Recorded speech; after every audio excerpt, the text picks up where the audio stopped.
Jika cinta tidak direstui, didik bayi pun jadi solusi. Sumpah gue refleks kayak bilang,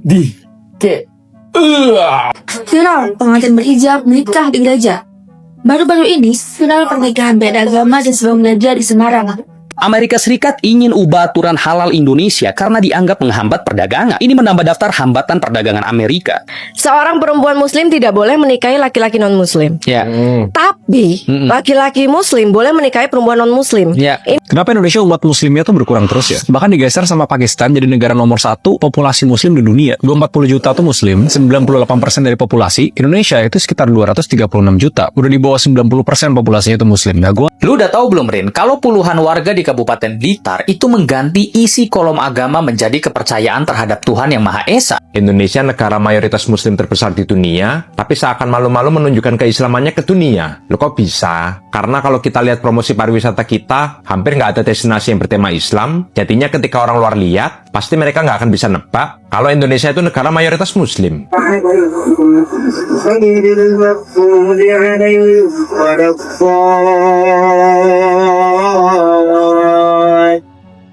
Malaysia is one of the top countries yang Muslim countries punya lain-lain ni teringin nak pergi. Teringin nak main Malaysia. Orang Basir daripada Palestin pun teringin nak main Malaysia. Kawan ada Saudi tu kan. Kayak gila dekat Saudi rumah dia ada swimming pool besar. Macam reputasi Malaysia sebagai salah sebuah negara Islam yang terbaik di dunia. Saya tak kata terbaik ya, antara yang terbaik. Macam mana kita dapat status terbaik ni? Sebab pujian antarabangsa. Tak payah pergi jauh lah. Kalau kita pergi Mekah, insya-Allah. Bismillah. Assalamualaikum warahmatullahi wabarakatuh. Indonesia merupakan negara dengan puluhan ribu kepulauan, terbentang luas dari Sabang hingga Merauke. Tak terkecuali penganut agamanya.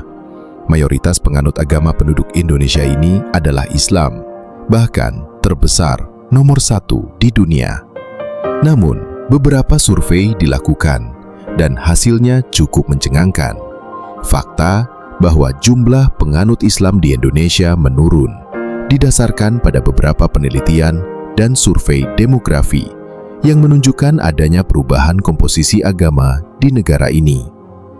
Menurut data dari MUI dan BPS, pada sensus penduduk 1990, jumlah umat Islam cuma mencapai 87,6%.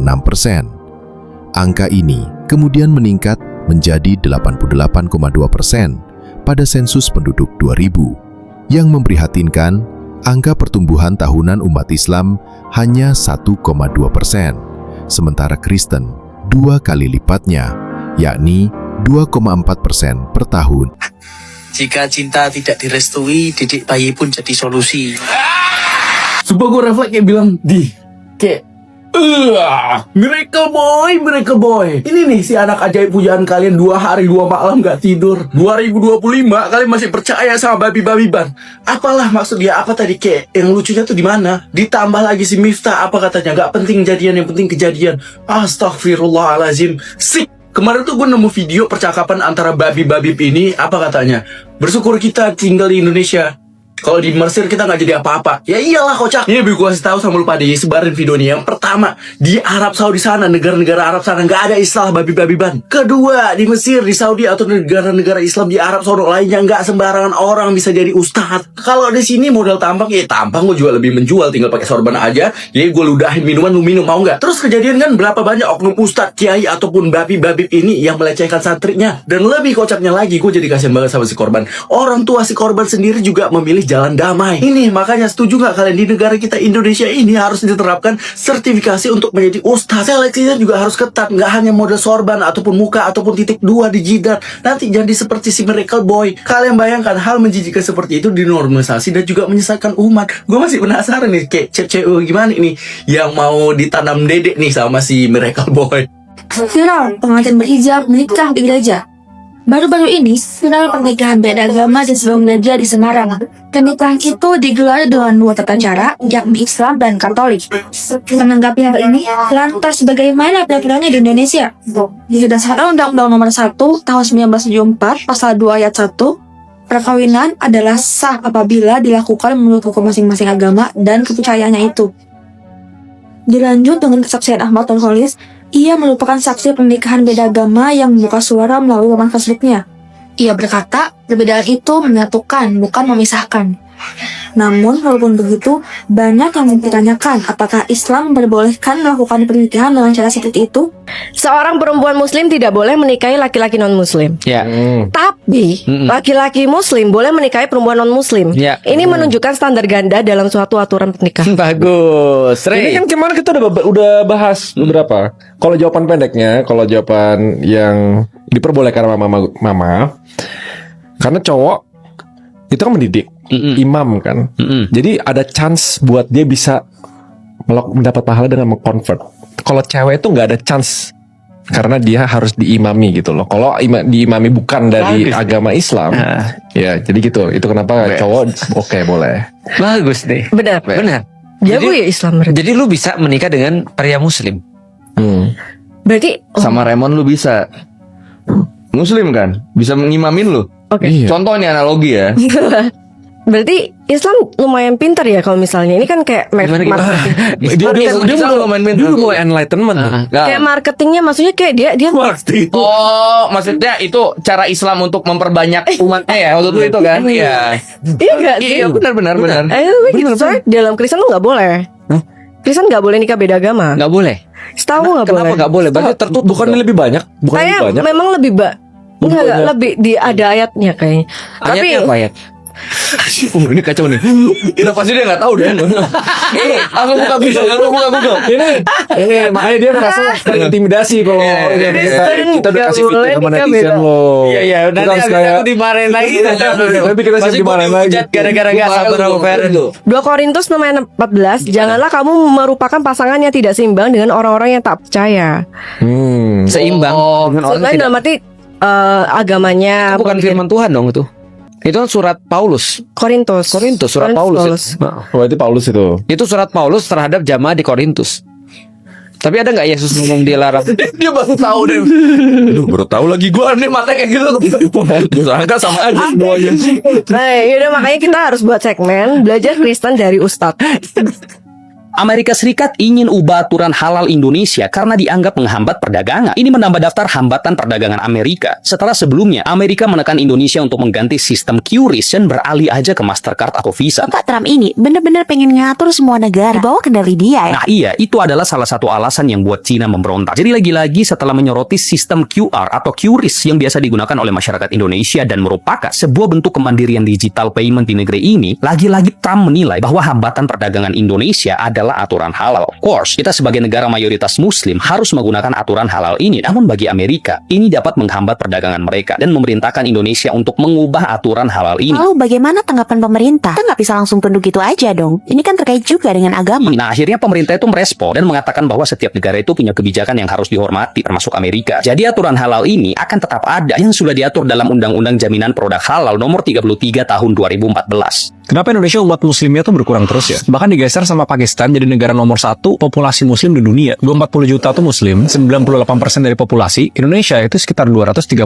juta. Udah di bawah 90% populasinya itu muslim. Nah, gue ada teori yang mungkin agak cocok logi. Tapi mungkin kalian bisa komen juga. Cuma kalau secara statistik, memang dari tahun ke tahun populasi muslim kita tuh turun terus. Dari 95% sampai sekarang di 87%. Ini kalian bisa benerin ya kalau salah ya. Apa ada hubungannya sama fertilitas jumlah kelahiran muslim di Indonesia yang lebih sedikit dibanding Kristen atau Katolik? 2% dibanding 2,6%. Cocok loginya kalau lihat dari sensus 2010, penduduk beragama Kristen yang berusia di bawah 20 itu lebih besar persentasenya. Yang mungkin ini menuai kontroversi ya. Menurut kalian ini bagus atau enggak? Karena memang Indonesia itu sebenarnya bukan melihat negaranya sebagai negara muslim. Lu udah tahu belum, Rin? Kalau puluhan warga di Kabupaten Blitar itu mengganti isi kolom agama menjadi kepercayaan terhadap Tuhan Yang Maha Esa. Dan ini diperbolehkan oleh Mahkamah Konstitusi loh. Bukannya itu kolom kepercayaan atau agama yang diakui di negara ini? Nah iya bener banget. Tapi puluhan warga di Kabupaten Blitar memutuskan untuk mengganti kolom agama mereka dari 6 agama resmi yang diakui oleh pemerintah menjadi kepercayaan terhadap Tuhan Yang Maha Esa. Dan ini memang diperbolehkan oleh Mahkamah Konstitusi melalui putusan mereka. Jadi, Mahkamah Konstitusi memperbolehkan penganut aliran kepercayaan untuk mencantumkan keyakinan mereka di KTP atau di KK. Bukan hanya 6 agama resmi yang diakui. Bahkan Kepala Disduk Capil Kabupaten Blitar mengatakan bahwa data ini sudah ada sekitar 78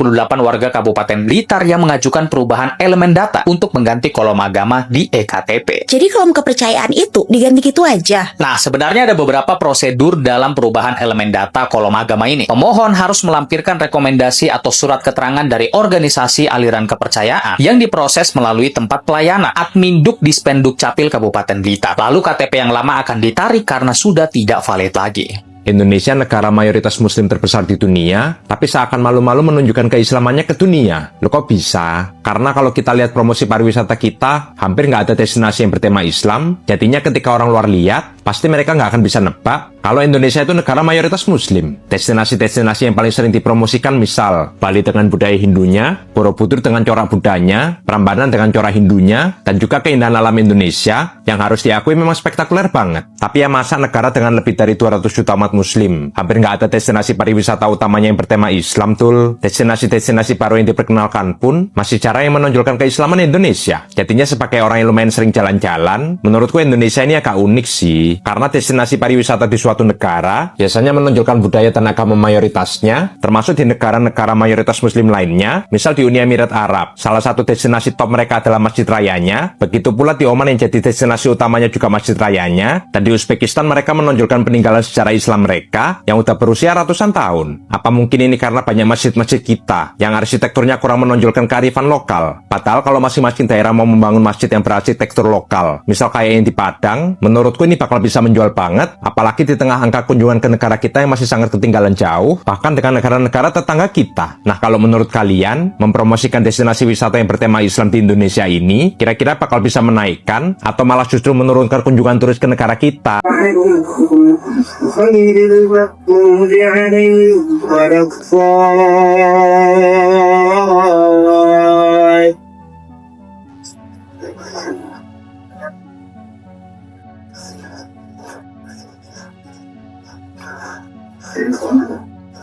Malaysia is one of the top countries yang Muslim countries punya lain-lain ni teringin nak pergi, teringin nak main Malaysia. Orang Basir daripada Palestin pun teringin nak main Malaysia. Kawan I Saudi tu kan, kaya gila dekat Saudi rumah dia ada swimming pool besar macam mansion lah. Biasanya rumah dia memang mansion. Tapi dia pun dulu dia pernah kata dia nak kerja kat Malaysia. Dia pernah minta kat I website untuk apply. Sebab di kita ni one of the Muslim progressive country lah bagi apa. So masa I buat country presentation, mereka semua macam wah interested gila nak tahu macam Malaysia gambar macam ni. Mereka tahu semua KLCC semua mereka tahu. Time tu TRX ada lagi lah kan. Lepas tu ada seorang kawan I ni French, dia suka tengok F1, dia sebut Petronas. I pula yang terkejut, macam mana you boleh tahu ingat kat tu Malaysia rupanya something big rupanya. Ada orang ni pula dah pernah dengar pasal Batu Cave. So macam masa I punya country presentation, I letak gambar Batu Cave. I tak pernah pergi. Time tu zaman macam visit Borneo, so nampak very green lah. Tapi I tak tunjuk benda tu lagi, dia ingat kita pokok lah American. Dari time I belajar ni kat dulu pun dia pada tanya, do you have electricity? You nak ingat aku duduk mana?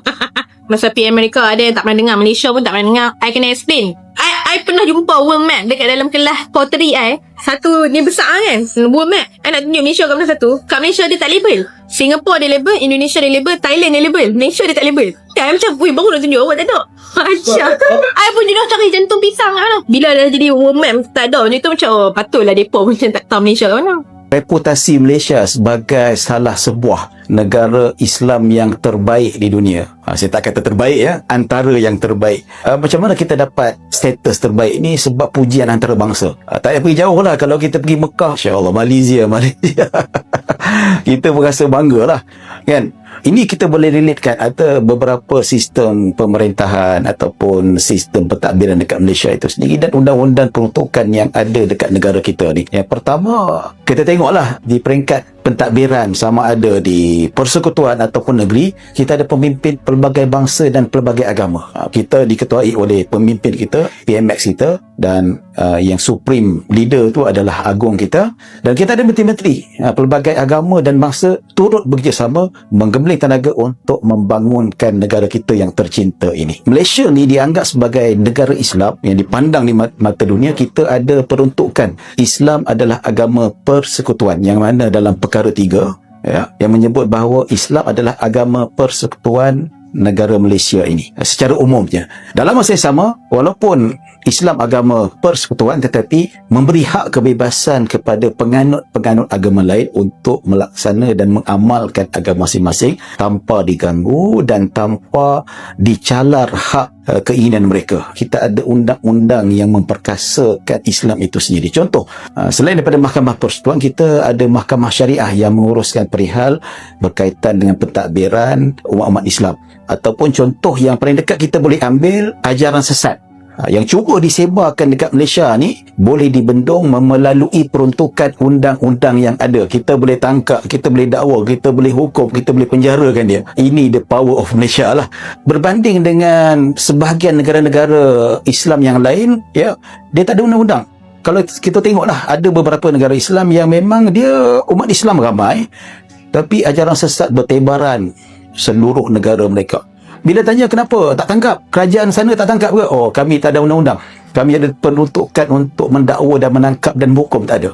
Tapi Malaysia ada. Alhamdulillah, ini untuk kita nak selamatkan akidah dan syariat umat Islam di peringkat Malaysia itu sendiri. Kita ada institusi keislaman yang agak utuh.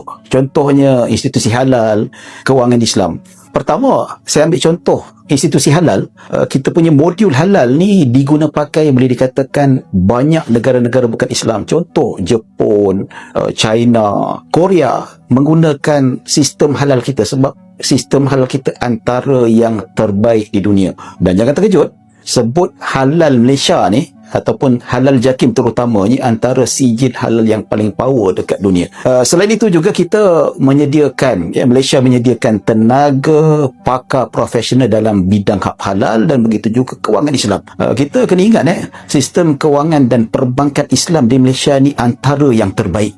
Satu lagi saya nak highlight kan, kenapa Malaysia ni sebagai negara Islam yang hebat. Ya, saya nak sebut sini, tabung haji. Tabung haji.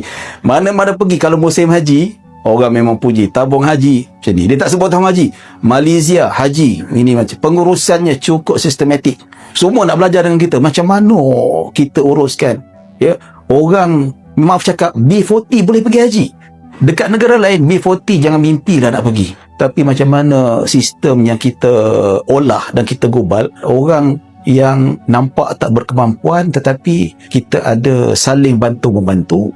Sistem yang dicerapkan dalam tabung haji itu menyebabkan orang yang B40 pun dapat pergi. Ini memang bukan itu saja, pengurusan A sampai Z daripada sebelum dia pergi sampai dah dekat sana balik, dia punya kelengkapan pengurusan boleh dikatakan alhamdulillah sangat mengujakan, dan ini menyebabkan kita dipandang tinggi. Seperti mana saya sebutkan tadi, kita ada dasar sistem kehakiman syariah, itu pun yang mana agak unik lah, yang mungkin dikatakan tak semua negara umat Islam ada sistem ni. Kita ni ada mahkamah khusus. Jadi walau tengok, wow. Ada hakim mahkamah syariah, dia lain, dia tak sama mahkamah sibil lain, mahkamah syariah lain, dua-dua tak boleh masuk campur. Kita ada lawyer syariah, dan kita pun ada diploma kehakiman dan guaman syariah, yang mana kalau orang dekat Malaysia diambil LLB, dia boleh ambil dua bidang, sama ada sibil termasuk jugalah mahkamah syariah tu. Dia boleh jadi dua-dua sekali. Kan? Yang mana kursus ni boleh dikatakan tak ada lah. Boleh dengan universiti-universiti kat Malaysia ni lah ada lah. Kalau dulu kalau kita tengok orang nak belajar agama, nak belajar syariah usuluddin, banyak pergi Mesir, pergi Jordan, pergi ke Arab Saudi. Sekarang ni kalau kita tengok, boleh tengok lah statistik yang agak mengejutkan. Ramai masyarakat Arab yang sambung master PhD dalam bidang syariah usuluddin dekat Malaysia. Ini satu benda yang sangat membanggakan. Ini menunjukkan potensi dan sistem pendidikan dekat Malaysia ni mendapat tempat di mata antarabangsa, yang mana sebenarnya kalau kita tengok kenapa boleh jadi macam tu adalah sistem pendidikan itu sendiri menyediakan ilmu ataupun maklumat kepada masyarakat ataupun mereka yang datang belajar itu sesuatu yang bersesuaian dengan keadaan semasa. Kita tak kata perfect, tetapi alhamdulillah kita mencapai tahap yang agak tinggi sehingga dipuji, dan saya rasa ini patut dikekalkan dan kita menjadikan dia satu sebagai sandaran untuk kita lebih semangat menjaga dan membaik negara kita. Seiring waktu, terdapat peningkatan jumlah penganut agama lain seperti Kristen, Hindu, Buddha, dan agama lokal. Hal ini menyebabkan persentase Muslim dalam total populasi terlihat menurun. Meskipun secara absolut jumlah umat Islam mungkin tetap bertambah. Meski tidak signifikan secara keseluruhan, ada tren konversi dari Islam ke agama lain di beberapa wilayah, terutama di daerah-daerah terpencil atau di daerah mayoritas non-Muslim. Beberapa kalangan, terutama di perkotaan dan di generasi muda, mungkin mengidentifikasi diri sebagai tidak beragama atau kurang terikat pada agama formal. Sekularisasi di kalangan anak muda ini bisa memengaruhi statistik agama. Tren sekularisasi ini dalam beberapa penelitian menunjukkan generasi muda di beberapa wilayah lebih terbuka terhadap sekularisme atau tidak berafiliasi secara resmi dengan agama apapun. Tren ini dapat mempengaruhi komposisi agama di masa depan. Wassalamualaikum warahmatullahi wabarakatuh.